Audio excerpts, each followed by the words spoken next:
My dear friends, नमस्कार। आज की इस कड़ी में हम लोग बात करने वाले हैं जून माह के करंट अफेयर्स के पार्ट थर्ड के ऊपर।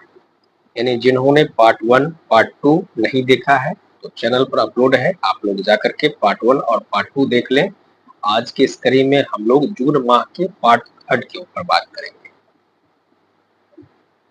यानी जून 2024 पार्ट थर्ड के ऊपर बात करेंगे।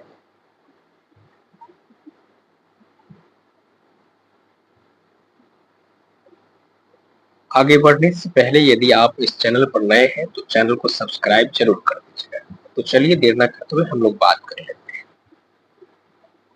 यहाँ देख सकते हैं कि भारतवंशी सुहास सुब्रमण्यम वर्जीनिया की प्राइमरी जीते। यानी भारतवंशी सुहास सुब्रमण्यम ने वर्जीनिया संसदीय सीट के लिए डेमोक्रेटिक प्राइमरी में जीत हासिल की। वहीं अगला है कि बंगाल का सर्वाधिक लोकप्रिय वन बंगला जलकर हुआ नष्ट। यहाँ देख सकते हैं कि बंगाल के द्वार्स वन क्षेत्र का सर्वाधिक लोकप्रिय वन बंगला जलकर नष्ट हो गया है। सन 1967 में लकड़ी से बने इस बंगले में ज्योति बसु समेत कई बड़े लोग छुट्टियां मनाना पसंद करते थे। अगला है नेत्र और पिनाक बने पेरिस डिफेंस शो के आकर्षण।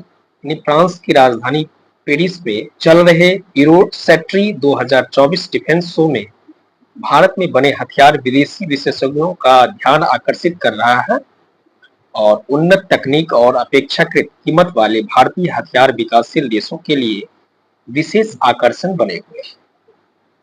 जिन दो उपकरणों ने सबसे ज्यादा आकर्षित किया है वे है नेत्र एयरबॉर्न अर्ली वार्निंग सिस्टम और Pinaka multi barrel rocket launcher system. वहीं अगला है कि राजस्थान में पुलिस भर्ती में महिलाओं को मिलेगा 33% आरक्षण। यानी राजस्थान में पुलिस में सभी पदों पर होने वाली भर्तियों में महिलाओं को अब 33% आरक्षण मिलेगा। प्रदेश सरकार ने इसका आदेश जारी कर दिया है। इसके पहले महिलाओं को 30% आरक्षण मिल रहा था। इसमें 8% विधवाओं व 2% वक्ताओं को आरक्षण दिया जाता था। वर्तमान में पुलिस बल में 10% महिला कार्यरत है। यानी वर्तमान में पुलिस बल में 10% महिलाएं जो है वो कार्यरत है। तो राजस्थान में जो है अब 33% महिलाओं को आरक्षण मिलेगा पुलिस भर्ती। अगला है नेशनल फॉरेंसिक इंफ्रास्ट्रक्चर बढ़ाने की योजना को मंजूरी। यानी केंद्रीय कैबिनेट ने बुधवार को नेशनल फॉरेंसिक इंफ्रास्ट्रक्चर बढ़ाने की योजना को मंजूरी दे दी है। कुल 2,254.43 करोड़ की यह योजना 2024-25 से शुरू होकर के 2028-29 की अवधि में लागू हो। वही अगला है कि स्टोइनिस बने नंबर 1 T20 ऑलराउंडर। यानी ऑस्ट्रेलियाई खिलाड़ी मार्कस स्टोइनिस बुधवार को अफगानिस्तान के मोहम्मद नबी को पछाड़ करके आईसीसी की नवीनतम T20 रैंकिंग में नंबर 1 एक ऑलराउंडर बन गए हैं। वर्तमान T20 विश्व कप में स्टोइनिस ने 6 विकेट चटकाने के अलावा बल्ले से भी महत्वपूर्ण योगदान दिया है और टीम को सुपर 8 में जगह दिलाने में मदद की। वहीं अगला देख लेते हैं कि तीसरा सबसे बड़ा घरेलू विमान बाजार बना भारत। भारत दुनिया की तीसरा सबसे बड़ा घरेलू विमानन बाजार बन गया है। 10 साल पहले भारत लगभग 80 लाख सीटों के साथ 5वें स्थान पर है। चौथे स्थान पर इंडोनेशिया और तीसरे स्थान पर ब्राजील था। अमेरिका और चीन क्रमशः पहले और दूसरे स्थान पर थे। वही अगला है कि भर्तहरि महताब लोकसभा के प्रोटेम स्पीकर नियुक्त। यानी राष्ट्रपति द्रौपदी मुर्मू ने भर्तहरि महताब को प्रोटेम स्पीकर नियुक्त किया। देख सकते हैं कि राष्ट्रपति मुर्मू ने संविधान के अनुच्छेद 95(1) के तहत भाजपा संसद को प्रोटेम स्पीकर नियुक्त किया गया। आपसे पूछा जा सकता है कि 18वीं लोकसभा में प्रोटेम स्पीकर किसे नियुक्त किया गया है, तो इसको ध्यान रखेंगे, भर्तहरि महताब। और किस अनुच्छेद के तहत किया गया है, तो 95(1) के तहत। अगला है बीओबी ने सुमित को बनाया ब्रांड एम्बेसडर, यानी बैंक ऑफ बड़ौदा ने भारतीय टेनिस खिलाड़ी सुमित नागल को अपना ब्रांड एम्बेसडर बनाया है, यानी बड़ौदा बैंक ने सुमित नागल को ब्रांड एम्बेसडर बनाया है। ये अगला है कि अमृता ने दूसरे ही पेशेवर टूर्नामेंट में खिताब जीता, यानी अमृता नरेंद्र ने अपने दूसरे ही पेशेवर टूर्नामेंट में खेलते हुए गुरुवार को यहाँ महिला पेशेवर गोल्फ टूर के 8वें चरण का खिताब शॉट की बढ़त के साथ जीता। अगला देख लेते हैं कि गोरखपुर में विश्व का पहला जटायु संरक्षण केंद्र तैयार। गोरखपुर के समीप केपियरगंज के भारी वैसी में विश्व का पहला राज्य गिद्ध प्रजनन व संरक्षण केंद्र तैयार है। वही अगला है इजराइल के निकट समुद्र में मिला 3300 वर्ष पुराना जहाज, यानी इजराइल के तट से करीब 90 किलोमीटर दूर भूमध्य सागर की तलहटी में 3300 वर्ष पुराना मालवाहक जहाज मिला है। अगला है पुलिस एस्पेशनल शूटिंग में बिहार पुलिस को तीसरा व चौथा स्थान, यानी तमिलनाडु के चेन्नई में आयोजित ऑल इंडिया पुलिस एस्पेशनल शूटिंग प्रतियोगिता महिला में बिहार पुलिस के प्रतिभागियों ने सराहनीय प्रदर्शन किया है। अगला है प्रशिक्षु डीएसपी संगीता और पल्लवी कुमारी ने क्रमशः तीसरा और चौथा स्थान प्राप्त किया। संगीता ने 54 जबकि पल्लवी ने 53 अंक हासिल किए। वही अगला है कि विधान परिषद के कार्यकारी सभापति बने अवधेश नारायण सिंह।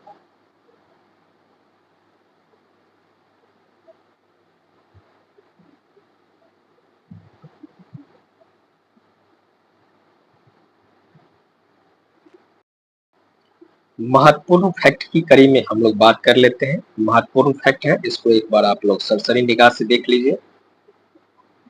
महत्वपूर्ण जानकारी है, यह आपको बिहार आर्थिक समीक्षा से लिया गया है 2023-24 से।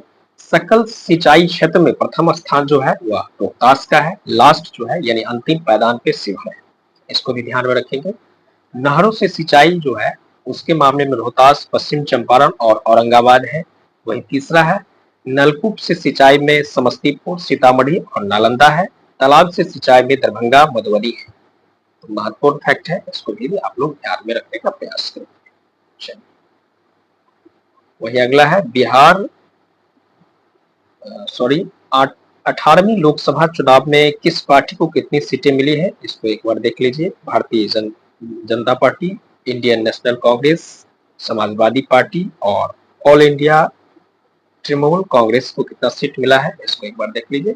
अगला है कि एसबीआई ने दिया 6959 करोड़ रुपए का लाभांश। देश के सबसे बड़े सरकारी बैंक एसबीआई ने वित्त वर्ष 23-24 के लिए केंद्र सरकार को 6959 करोड़ रुपए का लाभांश दिया है। हिंदुजा परिवार के 4 लोगों को क्रूरता में 4 साल कैद।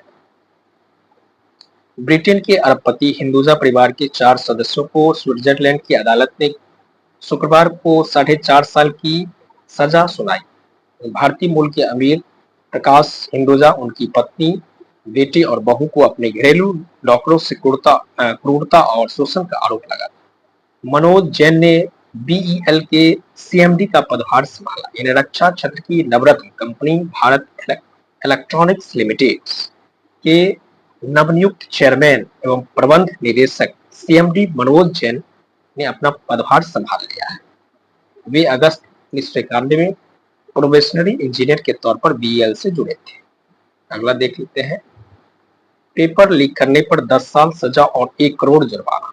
यानी पेपर लीक विवाद के बीच केंद्र सरकार ने शुक्रवार रात एक सख्त कानून लागू कर दिया है, जिसका मकसद प्रतियोगी परीक्षाओं में कदाचार अनियमितताओं को रोकना। इस कानून में दोषियों के लिए अधिनियम 10 वर्ष कारावास की सजा, 1 करोड़ रुपए तक जुर्माना का प्राविधान है। राष्ट्रपति मुर्मू द्वारा सार्वजनिक परीक्षा अनुचित साधनों की रोकथाम अधिनियम 2024 को मंजूरी दिए जाने के लगभग 4 महीने बाद कार्मिक मंत्रालय ने शुक्रवार रात एक अधिसूचना जारी कर इसमें कहा गया है कि कानून के प्राविधान 21 जून से ही लागू होंगे।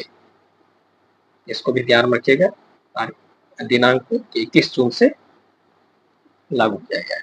वही अगला है कि सार्वजनिक परीक्षा अनुचित साधनों की रोकथाम विधेयक 2024 की लोकसभा ने 6 फरवरी और राज्यसभा ने 9 फरवरी को पारित किया था। राष्ट्रपति ने 12 फरवरी को इसे मंजूरी दी। ऑल इंडिया टेनिस में पटना की भार्गवी को दोहरा खिताब। यानी बिहार लॉन टेनिस एसोसिएशन के तत्वाधान एवं नसीब स्पोर्ट्स की मेजबानी में खेली जा रही ऑल इंडिया रैंकिंग अंडर 16 बालक बालिका टेनिस प्रतियोगिता के फाइनल में शुक्रवार को पटना की भार्गवी ने दोहरा खिताब अपने नाम किया। पटना जिला वीमेंस क्रिकेट लीग का खिताब ज्योति सीसी के नाम। तो पटना जिला क्रिकेट संघ संचालन समिति द्वारा आयोजित पटना जिला विमेंस क्रिकेट लीग का खिताब शनिवार को ज्योति 11 ने जीत लिया है। जगजीवन स्टेडियम में खेले गए फाइनल्स मुकाबले में उमा 11 को 5 विकेट से हार का सामना करना पड़ा और ये रही सर्वश्रेष्ठ खिलाड़ी। प्लेयर ऑफ द लीग शिखा सिंह और बेस्ट बैटर नंदिनी पंडित, बेस्ट बॉलर ऋषिका किंजल और बेस्ट फील्डर आराध्या राज रेणु। आगे देख लेते हैं। आरटीई के तहत बिहार को मिलेंगे 1583 करोड़। केंद्र सरकार ने शिक्षा का अधिकार कानून आरटीई के तहत बिहार को 1583 करोड़ रुपए उपलब्ध कराने पर सहमति दी है। यह पूरी राशि केंद्रांश के रूप में मिलेगी। इससे राज्य में 3443 प्रारंभिक विद्यालय में कंप्यूटर लैब की स्थापना। आईओसी ओएनजीसी मध्य प्रदेश में लगाएंगी एलएनजी टर्मिनल। इसको हम लोग देख चुके हैं, इसको स्किप करते हैं, कहीं कहीं रिपीटेड है, इसको आप लोग इग्नोर करने का प्रयास करेंगे। तो कंपाइलेशन में हो गया है। प्रवेश परीक्षाएं फुल प्रूफ बनाने को 7 सदस्यीय। शिक्षा मंत्रालय ने इसरो के पूर्व अध्यक्ष डॉक्टर के राधाकृष्णन की अध्यक्षता में 7 सदस्यीय उच्च स्तरीय समिति का गठन किया है। समिति में शामिल सदस्य देख सकते हैं। इसरो के पूर्व अध्यक्ष डॉक्टर राधाकृष्णन होंगे और एम्स के पूर्व निदेशक डॉक्टर रणदीप गुलेरिया और केंद्रीय विश्वविद्यालय हैदराबाद के कुलपति प्रोफेसर विजय राव होंगे। आईआईटी मद्रास के सिविल इंजीनियर शिक्षा विभाग के प्रोफेसर और पीपल स्ट्रॉन्ग्स कर्मयोगी भारत के संस्थापक पंकज बंसल और आईआईटी दिल्ली के dean students affairs professor Aditya Mittal होंगे और शिक्षा मंत्रालय के संयुक्त सचिव गोविंद जायसवाल। यानी पेपर लीक के मामले के बाद गंभीर सवालों को संदेह के घेरे में नेशनल टेस्टिंग एजेंसी में आमूल चूल परिवर्तन और प्रवेश परीक्षाओं पर छात्रों का भरोसा कायम करने के लिए जो है यह कमेटी बनाई गई है। ये नीट पेपर लीक से संबंधित है। इसमें समिति में कौन कौन शामिल है इसको एक बार ध्यान में रखिएगा, पूछा जा सकता है। आगे देख लेते हैं।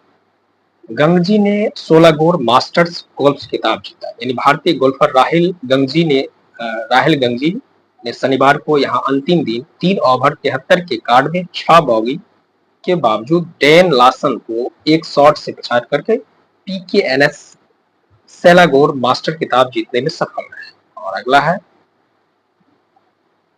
नारदीगंज के शाहरुख जाएंगे इंग्लैंड, चैंपियंस में करेंगे फोटो एडिटिंग। राष्ट्रीय और अंतर्राष्ट्रीय फोटोग्राफी में परचम लहराने वाले नारदीगंज बाजार निवासी युवा फोटोग्राफर्स शाहरुख डावर खान इंग्लैंड जाएंगे। वही अगला है कि अमेरिका और यूरोप में ब्रांड इंडिया पर बढ़ा भरोसा। यानी भारत के कुल निर्यात में अमेरिका की हिस्सेदारी पिछले 10 सालों में 19% से बढ़कर के 23%, तो यूरोप की हिस्सेदारी 18% से बढ़कर के 23% हो गई।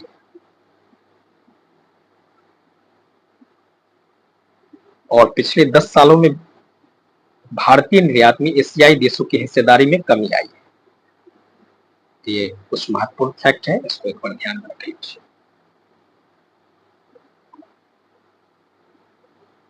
आगे देख लेते हैं। अमेरिका के अलास्का में आयोजित रेड फ्लैग 2024 अभ्यास में शामिल भारतीय वायुसेना की टुकड़ी यह उन्नत हवाई युद्ध अभ्यास है जिसे यूएस एयरफोर्स आयोजित करती है। इसमें Republican of Singapore air force, Britain की रॉयल एयरफोर्स और रॉयल नीदरलैंड्स एयरफोर्स, जर्मन लुफ्टवाफे और यूएस एयरफोर्स ने हिस्सा लिया। यह अभ्यास 4 जून से शुरू हुआ था। आगे देख लेते हैं। श्रीजा ने सिंगल्स में स्वर्ण जीतकर रचा इतिहास। निसृजा अकुल रविवार को फाइनल में चीन की डिंग इजी को 4-1 से हरा करके WUT contender contender contender singles खिताब जीतने वाली पहली भारतीय खिलाड़ी बन गई। महत्वपूर्ण न्यूज है कि श्रीजा ने अर्चना कामत के साथ मिलकर के महिला डबल्स में हम वतन दिया चिताले और यशस्विनी घोरपड़े को 3-0, 11-9, 11-6, 12-10 से हरा करके दूसरा स्वर्ण भी जीता है। वही अगला है कि यूनेस्को ने कोझिकोड को घोषित किया भारत का पहला सिटी ऑफ लिटरेचर। महत्वपूर्ण मोस्ट वीवीआई न्यूज है, पूछा जा सकता है यूनेस्को ने किसे घोषित किया। इसको तो आप हर हाल में याद रखने का प्रयास करें। यानी यूनेस्को ने कोझिकोड को घोषित किया भारत का पहला सिटी ऑफ लिटरेचर। पूछा जा सकता है कि सिटी ऑफ लिटरेचर यूनेस्को ने किसे घोषित किया है।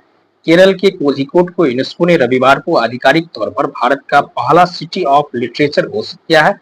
अक्टूबर 2023 में कोझिकोड ने यूनेस्को क्रिएटिव सिटीज नेटवर्क की साहित्य श्रेणी में स्थान बनाया था।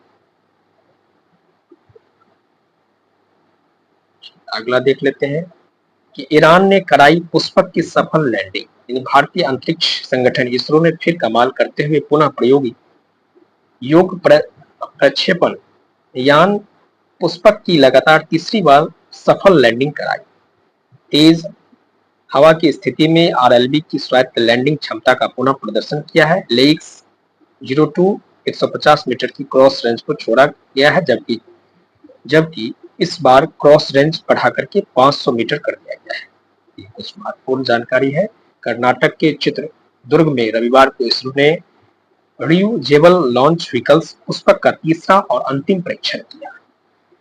ये साइंस टेक से महत्वपूर्ण फैक्ट है, इसको ध्यान में रखने का प्रयास करें कि इसरो ने कराई पुष्पक की सफल लैंडिंग। पूछा जा सकता है कि पुष्पक क्या है।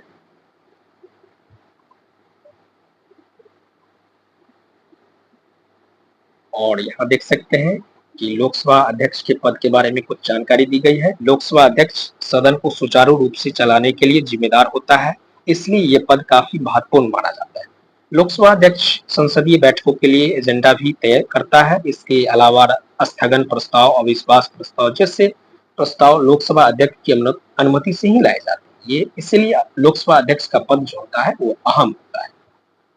अनुशासन बनाए रखना भी लोकसभा अध्यक्ष का काम होता है। अगर कोई सदस्य सदन की दुर्व्यवहार करता है तो लोकसभा अध्यक्ष उसे निलंबित कर सकता है। संविधान के 10वें अनुच्छेद के तहत दल बदल के मामले में लोकसभा अध्यक्ष सदस्यों को अयोग्य घोषित कर सकता है। नियमों की व्याख्या, अगर सदन के नियमों को लेकर किसी तरह का विवाद होता है तो लोकसभा अध्यक्ष नियमों की व्याख्या करता है और नियमों को लागू करता है। इस संबंध में अध्यक्ष के फैसले को चुनौती नहीं दी जा सकती। तीसरी बार होगा लोकसभा अध्यक्ष का चुनाव। भारत के संसदीय इतिहास में लोकसभा का अध्यक्ष का तीसरी बार होगा। इससे पहले 1952 और 1976 में लोकसभा अध्यक्ष का चुनाव हो चुका है।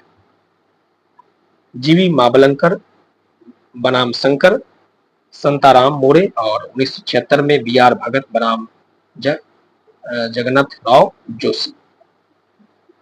केरल से सांसद है कुन्नील सुरेश। अगला देख लेते हैं कि श्रीनगर को मिला विश्व शिल्प नगरी का दर्जा। सरोगेसी मामले में 6 महीने मातृत्व छुट्टी ले सकेंगी महिला कर्मी। यानी सरकारी महिला कर्मी सरोगेसी किराए की कोख के जरिए बच्चा होने की स्थिति में 6 महीने का जो है मातृत्व अवकाश ले सकेंगी। और केंद्र सरकार ने इस संबंध में 50 साल पुराने नियम में संशोधन की घोषणा की। केंद्रीय सिविल सेवा अवकाश नियमावली 1972 में किए गए बदलाव के अनुसार कमीशनिंग मदर सरोगेसी के जरिए जन्मे शिशु को पालने वाली मां बच्चों की देखभाल के लिए अवकाश ले सकती है। और यही अगला है कि अपने अनूठे और अद्वितीय हस्तशिल्प के लिए दुनिया में प्रसिद्ध श्रीनगर को विश्व शिल्प नगरी घोषित किया गया है। इससे न सिर्फ स्थानीय हस्तशिल्प उद्योग को प्रोत्साहन मिलेगी, बल्कि सदियों से परंपरागत हस्तशिल्प कला को आगे बढ़ा रहे हस्तशिल्पियों और कारीगरों के सामाजिक आर्थिक उत्थान में भी मदद मिलेगी। विश्व शिल्प नगरी की उपलब्धि प्राप्त करने वाला श्रीनगर देश का चौथा और उत्तरी भारत का पहला शहर है।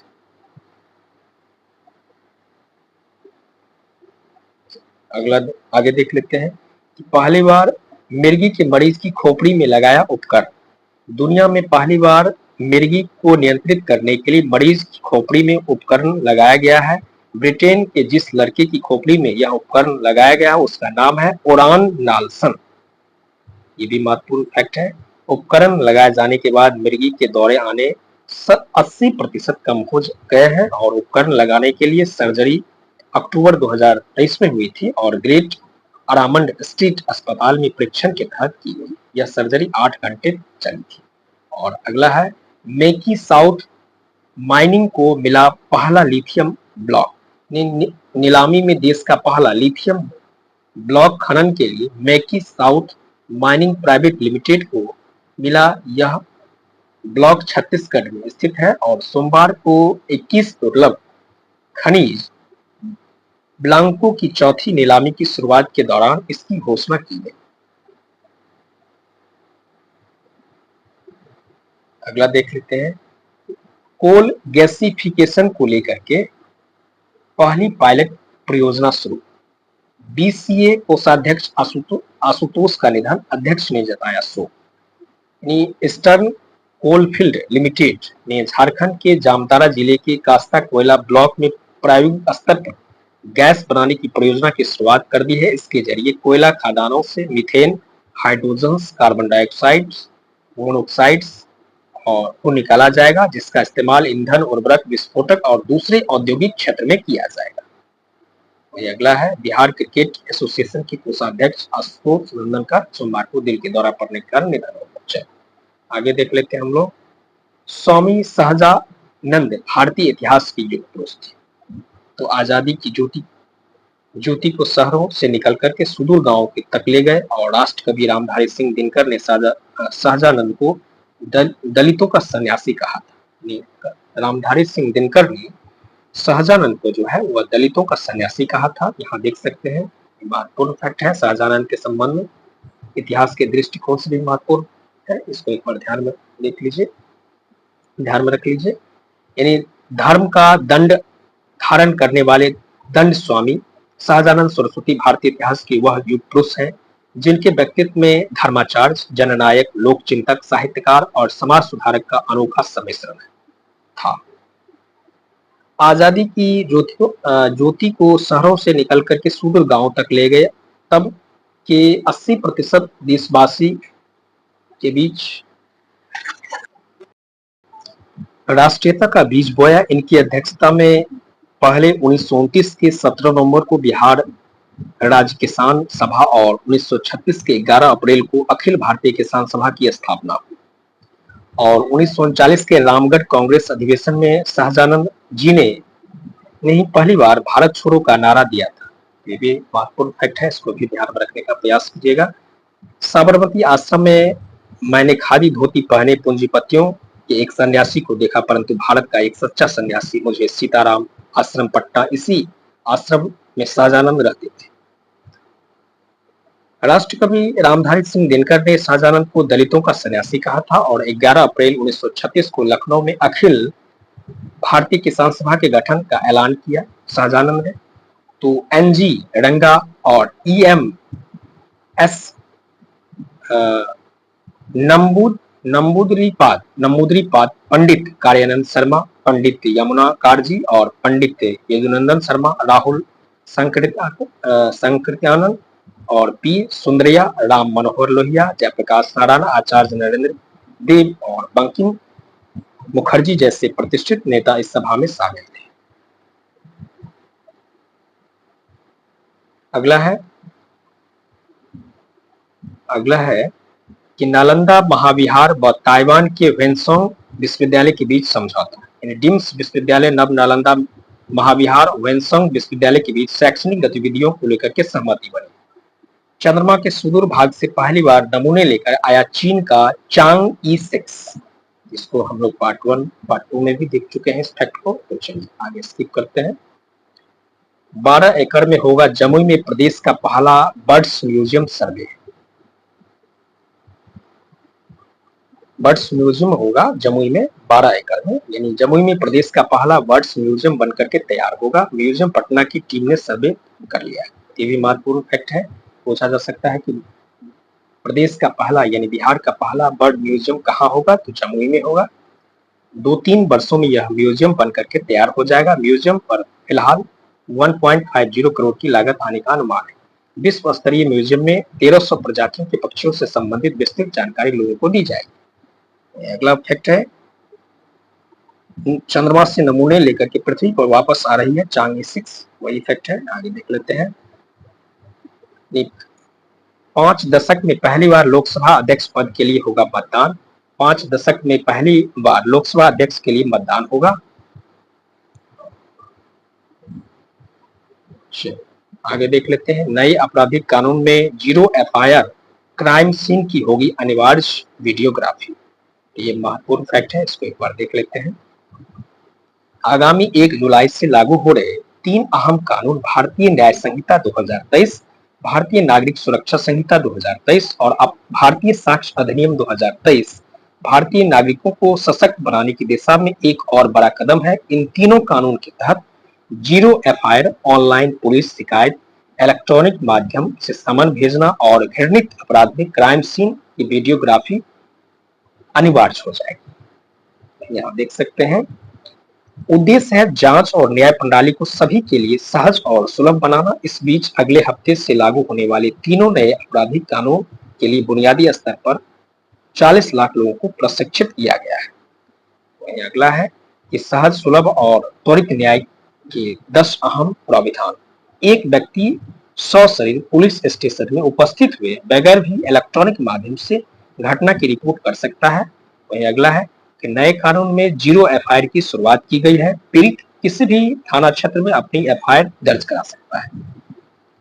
इसको ध्यान में रखिएगा कि कब से लागू किया गया है और क्या क्या इसके प्रावधान है। गंभीर आपराधिक मामले में सबूत जुटाने के लिए क्राइम सीन पर फॉरेंसिक विशेषज्ञों का जाना अनिवार्य। सबूत एकत्र करने की प्रक्रिया वीडियोग्राफी अनिवार्य होगी और एजेंसियों 2-3 महीने के अंदर जांच पूरी करनी होगी और 90 दिनों के अंदर पीड़ित को केस में प्रगति की नियमित अपडेट देनी होगी। महिला और बच्चों को सभी अस्पताल में फर्स्ट एड या इलाज निःशुल्क मिलने की गारंटी होगी। वहीं अगला है कि सुरक्षा व सहयोग के लिए सभी राज्य सरकारें विटनेस प्रोटेक्शन प्रोग्राम लागू करेगी। दुष्कर्म पीड़ितों को ऑडियो वीडियो माध्यम से पुलिस के समक्ष बयान दर्ज करने की छूट। दंड स्वरूप सामुदायिक सेवा की विधा स्वरूप समाज के लिए सकारात्मक योगदान देकर दोषी अपनी गलतियों को सुधारने का काम करेगा। और 15 साल से कम आयु, 60 साल से अधिक और दिव्यांग व गंभीर रूप से बीमार व्यक्तियों को पुलिस स्टेशन में पेश होने से छूट गए। कुछ महत्वपूर्ण फैक्ट था। अगला देख लेते हैं कि रॉबिन्सन ने फेंका प्रथम श्रेणी का सबसे महंगा ओवर 43 रन दिए। यानी इंग्लैंड के तेज गेंदबाज ओली रॉबिन्सन ने बुधवार को काउंटी चैंपियंस मैच में 43 रन लुटाकर के प्रथम श्रेणी विकेट इतिहास में सबसे महंगा ओवर फेंकने का अनचाहा रिकॉर्ड अपने नाम कर लिया है। वही अगला है कि शुभचंद्र को दीनानाथ स्मृति सम्मान मिला। सिक्किम के पूर्व राज्यपाल गंगा प्रसाद ने बुधवार को बिहार हिंदी साहित्य सम्मेलन के पुस्तकालय में नवनिर्मित डॉक्टर दीनानाथ शरण स्मृति कक्ष का लोकार्पण किया और शरण की जयंती पर आयोजित प्रसाद ने विख्यात कवि शुभचंद्र सिन्हा को इस वर्ष का डॉक्टर दीनानाथ स्मृति सम्मान से विभूषित किया।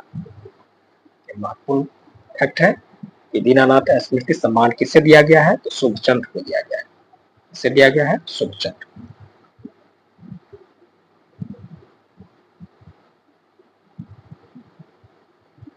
आसांजी आजाद होकर घर पहुंचे और सुनीता विलियम्स और बुच अंतरिक्ष स्टेशन में फंसे।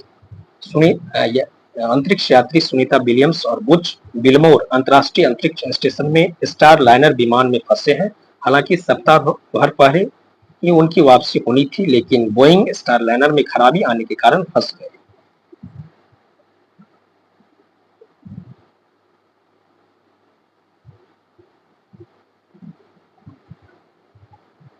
अगला है पूर्व विदेश सचिव मुचकुंद दुबे का दिल्ली में निधन और इंडियन ओवरसीज कांग्रेस के फिर अध्यक्ष बनाए गए पित्रोदा यानी मल्लिकार्जुन खड़गे ने बुधवार को फिर सैम पित्रोदा को इंडियन ओवरसीज कांग्रेस का अध्यक्ष नियुक्त किया।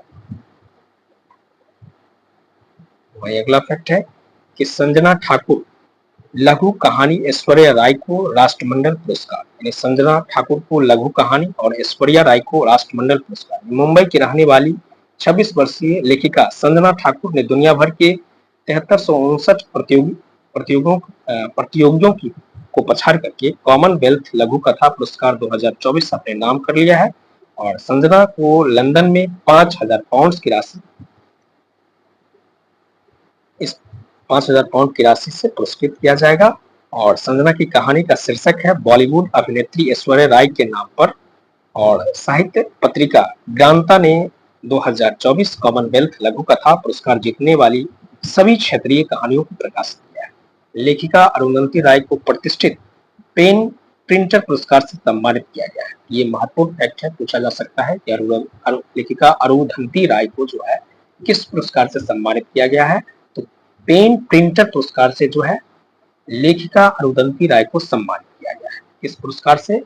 पेन प्रिंटर पुरस्कार से।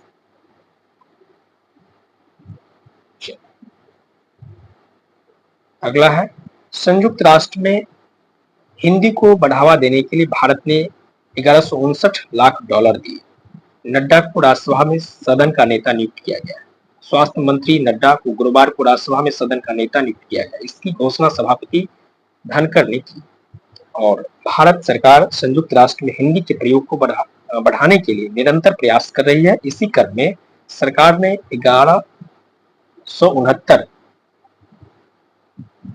डॉलर का योगदान दिया है। संयुक्त राष्ट्र के जन सूचना विभाग के सहयोग से हिंदी यूएन परियोजना 2018 में शुरुआत देख लेते हैं, आगे देख लेते हैं।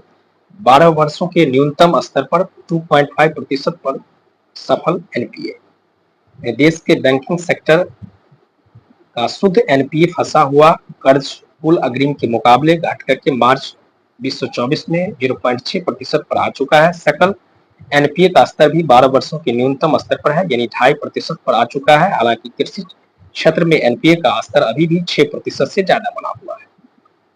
कृषि सेक्टर में एनपीए देश के बैंकिंग सेक्टर में एनपीए का 2.9% है, जबकि उद्योग जगत का 29%, सर्विस सेक्टर का 27.3% है। ये जो है आपको 2.9% ही है, इसको एक बार देख लीजिएगा। आगे देख लेते हैं। मुख्यमंत्री उद्यमी योजना से संबंधित महत्वपूर्ण फैक्ट है कि वित्तीय सहायता जो है 10 लाख रुपए, अनुदान की राशि, परियोजना की राशि का 50%।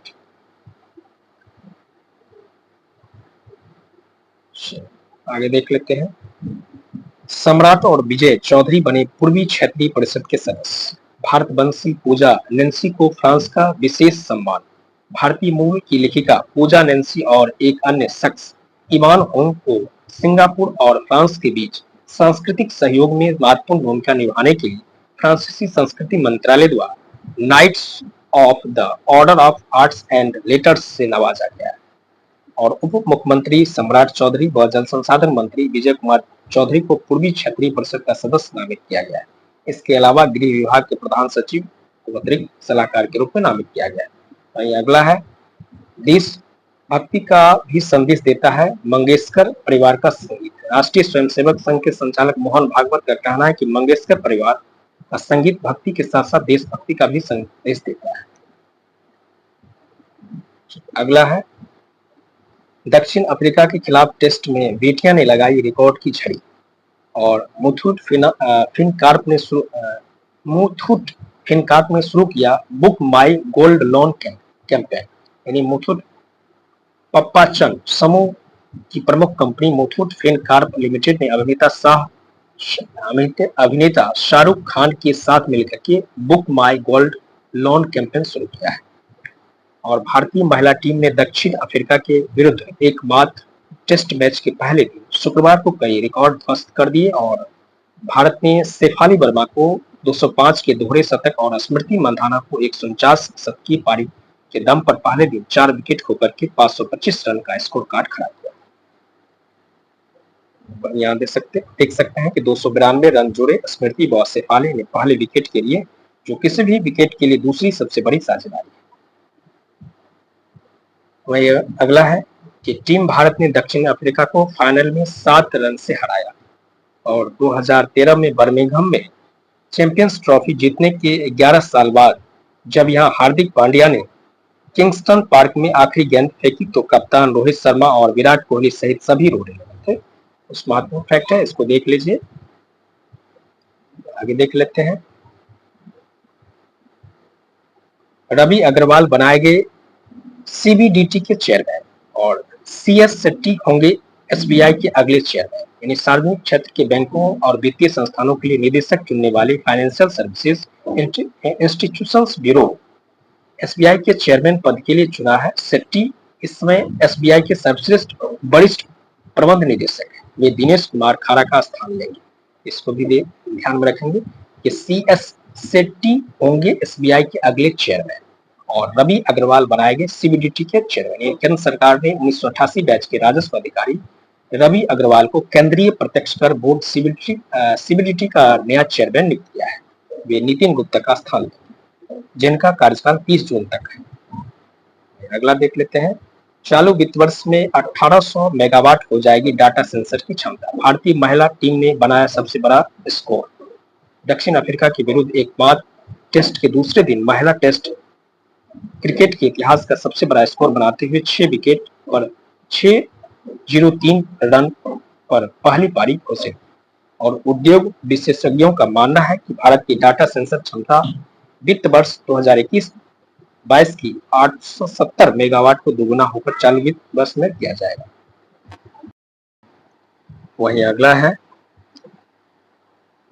उत्तर प्रदेश में 18 वर्ष से कम आयु के छात्रों को नहीं मिलेगा पेट्रोल। यानी उत्तर प्रदेश में 18 वर्ष से कम आयु के विद्यार्थी को 2 पहिया व 4 पहिया वाहन चलाने से रोक लगाने के लिए सख्ती की जाएगी। वहीं हरियाणा में जो है वह सभी धर्मों के पुजारियों को मिलेगा वेतन। अगला है, देश में पहली बार इचिथोसिस स्क्लेरोसिंग कोलेजाइटिस सिंड्रोम का मिला मरीज। यानी post graduate institute of child health के डॉक्टरों ने 2 माह के बच्चे में इचिथोसिस स्क्लेरोसिंग कोलेजाइटिस सिंड्रोम नामक बीमारी की पहचान की है। यह एक दुर्लभ व आनुवंशिक विकार है। 10 लाख में एक बच्चा इस बीमारी से पीड़ित मिलता है। अब तक ज्यादातर केस उत्तरी अफ्रीका के मोरक्को में मिले हैं। भारत में अब तक इस बीमारी का एक भी रिकॉर्ड नहीं किया गया है। भारत में यह पहला केस है जो रिकॉर्ड किया गया है और एक भी केस रिकॉर्ड नहीं किया गया है, लेकिन यह भारत में पहला केस है जो रिकॉर्ड किया गया है। ग्रेटर नोएडा से संबंधित न्यूज है। और लेफ्टिनेंट जनरल उपेंद्र द्विवेदी रविवार को थल सेना प्रमुख के रूप में कार्यभार संभालेंगे। द्विवेदी जो है वह 30वें प्रमुख होंगे। अगला न्यूज देख लेते हैं। आज से नए कानून में दर्ज होंगे अपराध।